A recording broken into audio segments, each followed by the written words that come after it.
Hello and welcome to a hefty Star Citizen monthly report. This is going to go over what CIG have been focusing on development-wise in their persistent universe for Star Citizen over the last few weeks, and what they are focused on now in March 2024. And oh boy, is there a lot of progress for Alpha 3.23 and beyond. There's a lot of awesome stuff here.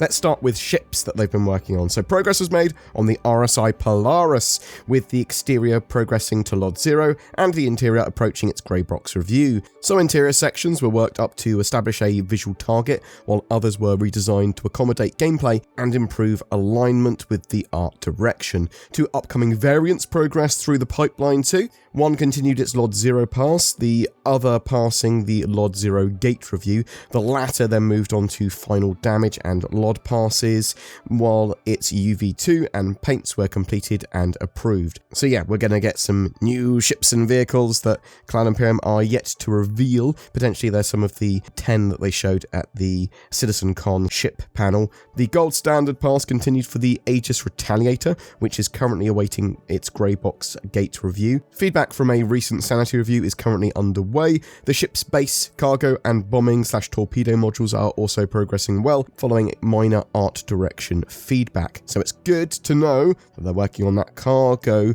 module for it and the base without any modules version, so that we can actually have some modularity to it and switch those sections in and out. Two unannounced vehicles passed their Lot 0 gate reviews as well, with only one minor issue to resolve between them. Both will now move into the final phase of development that implements damage meshes and LODs. The RSI Zeus is approaching the end of Grey Box, with the team polishing geometry around the ship. A redesign of the cargo hold is nearly complete, as are changes to the inner frame of the ramp and ramp piston mechanism. Additional high-frequency detail was added to help increase the illusion of inner structures between the exterior, hull and chassis, while manoeuvring thrusters on the nose were moved to allow for better integration into the surface. A redesign of the ship-to-ship docking ring, door and frame were done to better fit the RSI aesthetic, while the mess hall was highly polished. The ship's habitation is currently being updated. The central hallway bulkheads were widened to allow for better navigation and consistency as well. Polish was completed on another new ship, while yet another progressed through White Box, Grey Box and Lot 0. A final lighting pass will be done soon before damage and LOD work. Lots of ships, all coming later this year, I believe. The core gameplay pillar teams, they're continuing to refine and improve new backpack reloading ahead of QA testing. For example, magazines are now repacked in a player's inventory, so multiple half-empty mag are condensed into fewer full ones. Support continued on ongoing scope updates, including correctly folding down iron sights when sights were attached. Support for blur on the outside of sights is currently underway. The team also enabled the weapon customization UI to look more holographic ahead of a UI styling pass. For item wear and misfire, further work was completed on the accumulator system. Additional tools were implemented to make working and testing the system easier as well. For player interaction, the team spent a lot of time bug fixing and polishing. They also added a game option to hide the F prompt and added a new control hint for when an off-screen interaction is available. The devs added the ability to show the loot screen from the interaction wheel. Players will now auto-crouch if an object they're looting is below them. Support was added to automatically open the inventory UI instead of the loot screen if the lootable container is above a certain capacity as well. The team are working on a replacement for the legacy quick buy UI using building blocks. This will also be used for renting vehicles during events. Work continued on the freight elevator kiosk UI backend as well. For the ongoing visor and lens HUD rework, progress continued on various UI elements, including priority notifications, mission objectives, and chat. Regarding EVA, they continue to implement and improve networking support and ensure that players' arms and anything they're holding don't clip into their torsos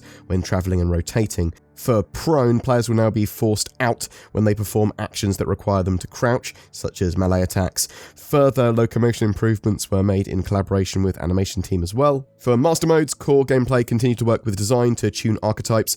They've so far completed around 90% of the initial conversion, with further tuning passes and refinement to be done before release. Work continued on jump points, with the team implementing an updated alignment alignment mechanic. A new UI was also added to give players information on whether their ship is capable of completing travel. Successful tests transitioning between Stanton and Pyro across 2 separate servers were also completed. For the resource network and engineering, heat gameplay was enabled, which enables items to generate heat on their usage. Items will require coolant if necessary and will overheat and degrade functionality if not addressed.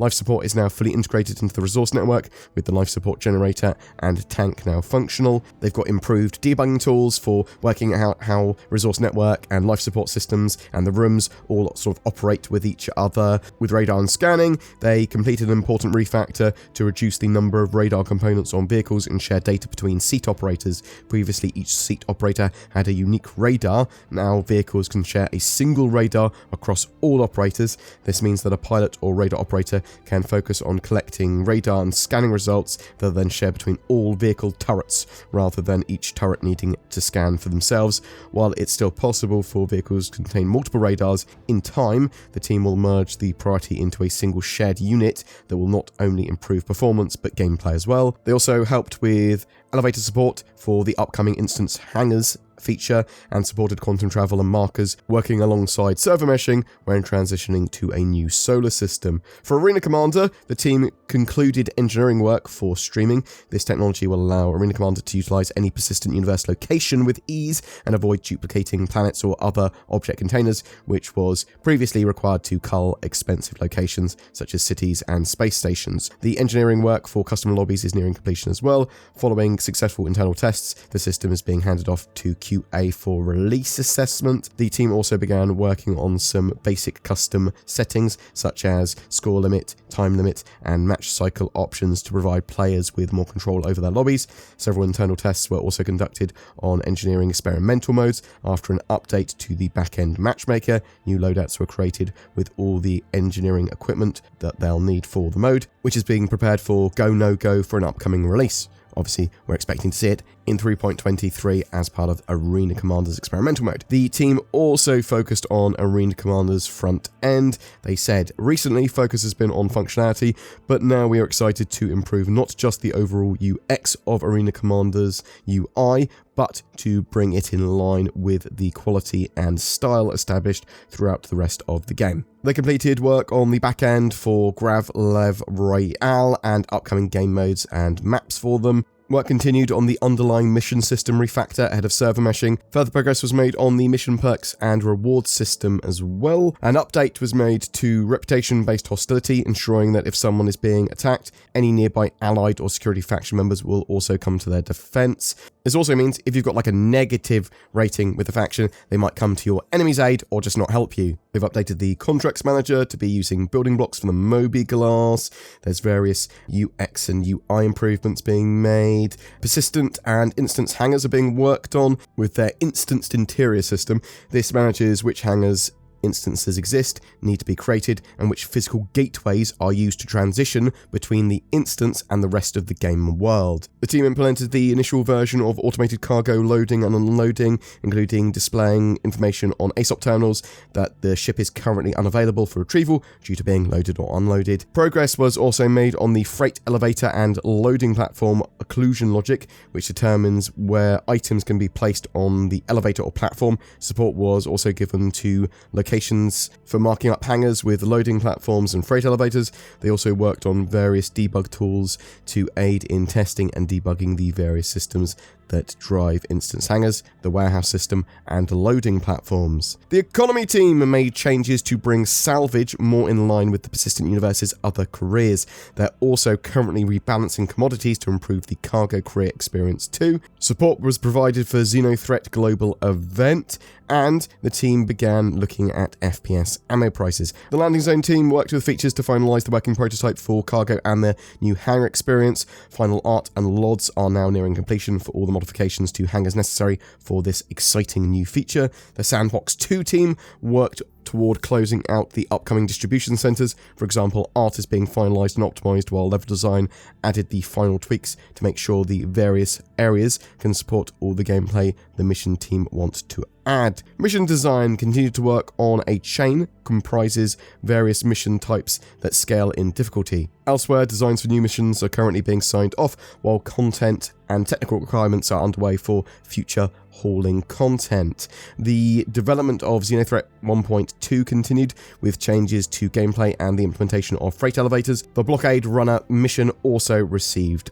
polish. Narrative supported a load of the other teams. They are focused on distribution centers, getting pyro-based missions in a good state. They're looking at future story missions. They're expanding gameplay depth where they can. They talk about future missions being a bit more involved than standard missions, featuring some bespoke dialogue and custom logic with some of them. The hope is with these types of missions, they're going to serve to build out the story of the wider universe and work alongside the more traditional systemic missions. Narrative design helped develop tourist behaviors as well that you're going to see a lot more at big events like the IAE, stuff like that. The VFX team continued working on several upcoming locations, including freight elevators and distribution centers. They also investigated an issue with planetary ground storms where fog was coming in too thick. The lighting team, they supported various upcoming Persistent Universe initiatives, including distribution centers, instance hangars, freight elevators, and the new character customizer.